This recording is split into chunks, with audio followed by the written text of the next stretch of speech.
There is a moment that happens, usually late at night or on a quiet Sunday afternoon, when the noise of the week finally settles, and a very specific kind of exhaustion washes over you. It isn't the physical tiredness of a long day.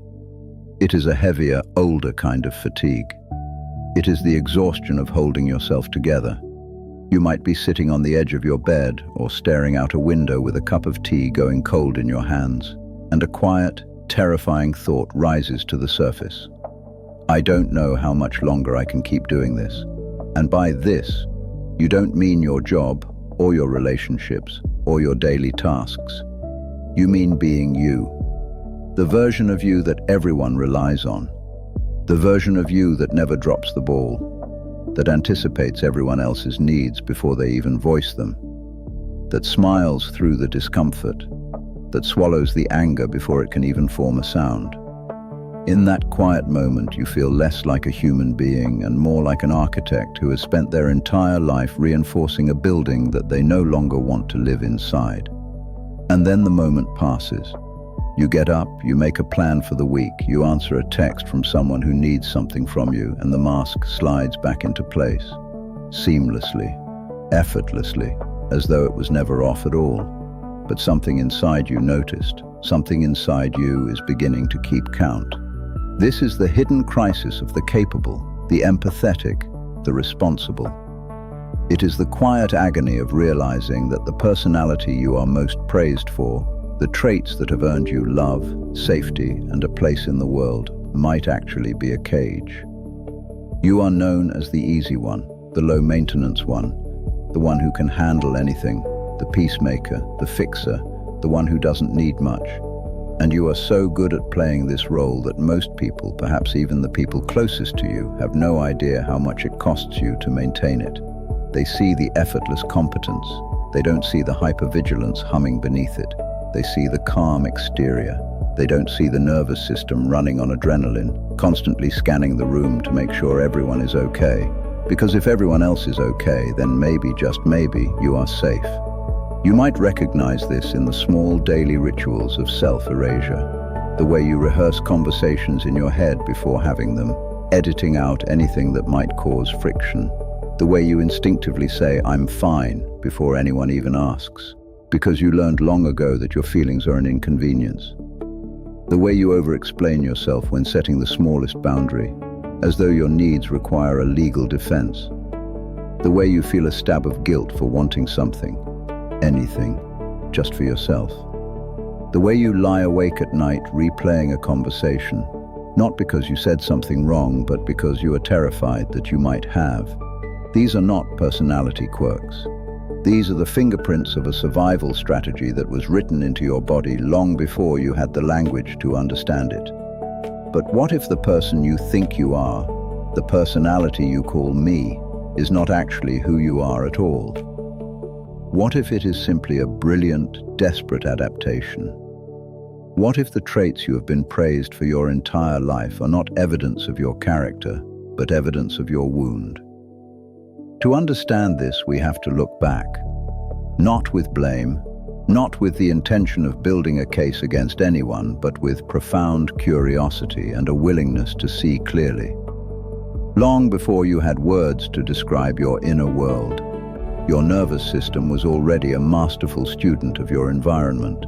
As a child, you were entirely dependent on the adults around you for survival, not just for food and shelter, but for something even more fundamental, emotional safety.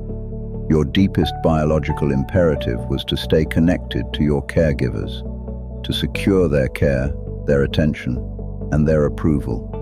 Connection was not a luxury, it was oxygen.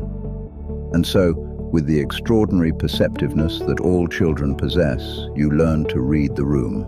You learned the unspoken rules of your household, the ones that were never written down but were enforced with devastating consistency. If your environment was chaotic or unpredictable, you learned that being invisible was the safest way to survive. If one parent's mood could shift without warning, you learned to become a barometer of their emotional weather, adjusting your behavior moment by moment to keep the climate stable. If your caregivers were overwhelmed, emotionally fragile, or consumed by their own pain, you learned that having needs made you a burden. You learned to shrink. You learned to become the good child, the one who never caused trouble, the one who could regulate the adults around them by being perfect, by being quiet, by being exactly what they needed you to be. Perhaps you became the family mediator, stepping between arguing parents with a joke or a distraction. Perhaps you became the little caretaker, tending to a depressed mother or an anxious father, learning to read their needs with a precision that no child should have to develop. Perhaps you simply learned to disappear, to make yourself so small, so agreeable, so fundamentally unthreatening that no one would ever have a reason to turn their frustration or disappointment toward you. This wasn't a conscious choice. A 5-year-old does not sit down and strategize. It was an instinctual bodily adaptation, as automatic as pulling your hand from a flame. The psychoanalyst D.W. Winnicott called this the development of the false self. The false self is not a lie exactly. It is a protective structure constructed with extraordinary intelligence to hide and shield the true self, the spontaneous, authentic, vulnerable core of who you are, from an environment that cannot tolerate or support it. When the true self reaches out and is met with rejection, neglect, ridicule, or overwhelming demands, it retreats. It goes into hiding to survive, and the false self steps forward to manage the world. Think about how incredibly intelligent this is. Your young mind and body collaborated, without any instruction manual, to create a version of you that could navigate a complex, perhaps painful, family dynamic. You became the emotional shock absorber for your household. You learned to read the micro-expressions on your parents' face, the slight tightening around the jaw, the flatness in the eyes, the particular quality of silence that meant danger, and you adjusted yourself accordingly. You learned to swallow your tears because crying made things worse. You learned to perform competence so that you wouldn't be abandoned. You learned that your worth was not inherent. It was earned, moment by moment, through service, through compliance, through the relentless suppression of your own needs. This adaptation was a masterpiece of survival. It kept you safe. It kept you connected. It worked. And here is where something important needs to be said, something that is often overlooked in conversations about healing. The fact that you developed this adaptation is not evidence that something is wrong with you. It is evidence that something was wrong with your environment, and you were brilliant enough to find a way through it. That child who learned to read the room, who learned to shrink, who learned to perform. That child was not weak. That child was extraordinary. That child loved so fiercely and so wisely that they were willing to sacrifice their own authenticity to maintain the bonds they needed to survive. If you take nothing else from this, take that. You were never the problem. You were always the solution. But the tragedy of the false self is that it doesn't know when the war is over. It continues to operate long after you have left the environment that necessitated it. The nervous system, which learned these patterns of protection long before language, does not update itself automatically. It does not check the calendar and realize that you are 32 now, that you have your own home, your own income, your own capacity to walk away from situations that harm you. It still operates as though you are 5 years old, as though your survival depends on the approval of the person sitting across from you. And so, you carry this survival personality into your adult life, into your friendships, your romantic relationships, your career, your relationship with your own body.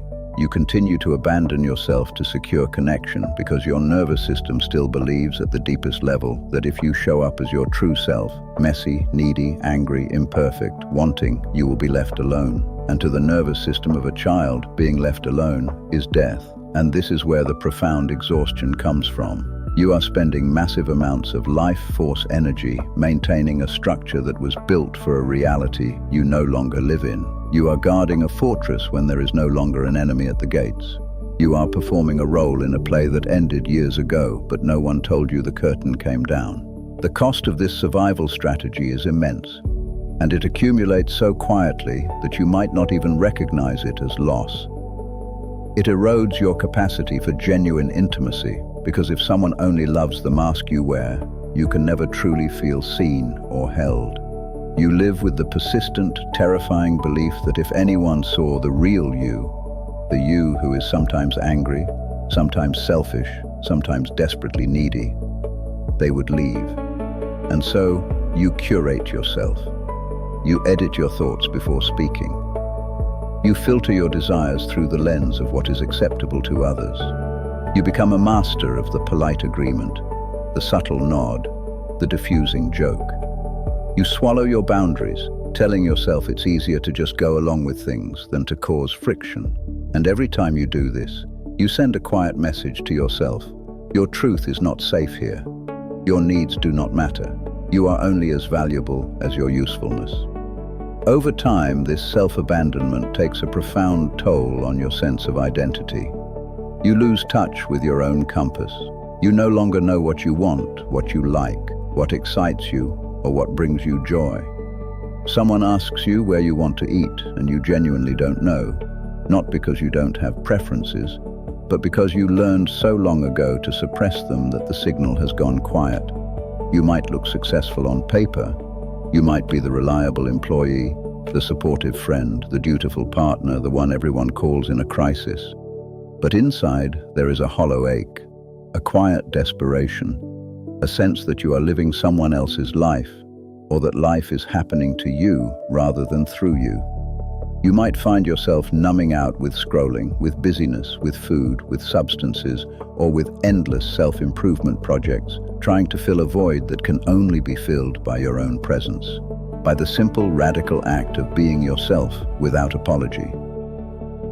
The physician and author Gabor Maté speaks with great clarity about this tension between attachment and authenticity. As children, when forced to choose between being authentic and securing attachment, we will always choose attachment. It is a matter of survival. But as adults, when we continue to sacrifice our authenticity for the sake of attachment, we become physically and emotionally ill. The body keeps the score of every time we said yes when we meant no, every time we swallowed our truth to keep the peace, every time we betrayed ourselves to maintain a connection that was never truly safe to begin with. Depression, anxiety, chronic fatigue, autoimmune conditions, a persistent sense of emptiness. These are often the body's way of saying what the mouth was never allowed to say. This is not working. This was never working. Something has to change. And perhaps that is why you are here. Perhaps something inside you has already begun to shift. Perhaps the exhaustion has become too loud to ignore.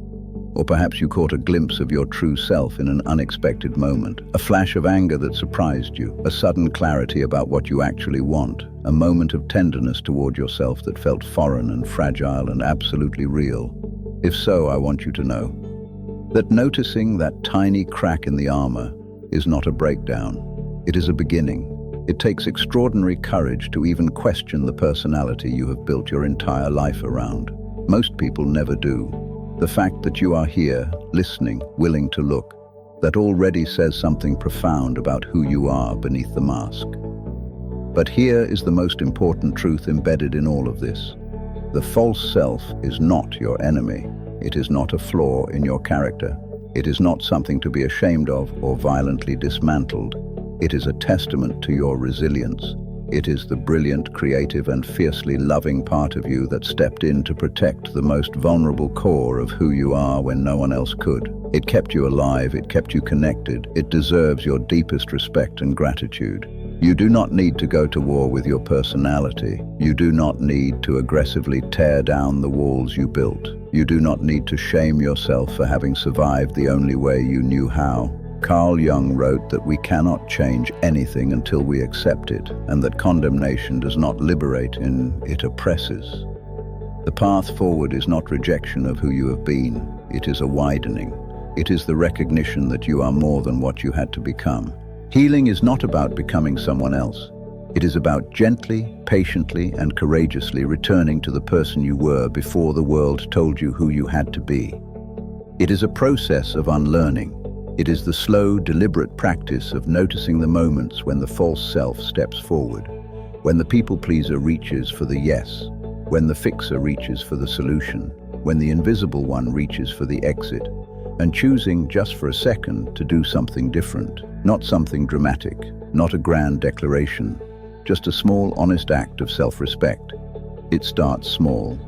It starts with noticing the tightening in your chest when someone asks for a favor you don't want to do, and instead of immediately saying yes, taking a breath and saying, "Let me think about it."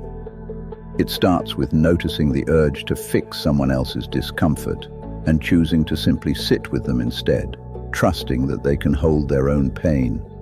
It starts with feeling the familiar rush of anxiety when you are not being productive and allowing yourself to rest anyway, recognizing that rest is not a reward for exhaustion, but a fundamental human right.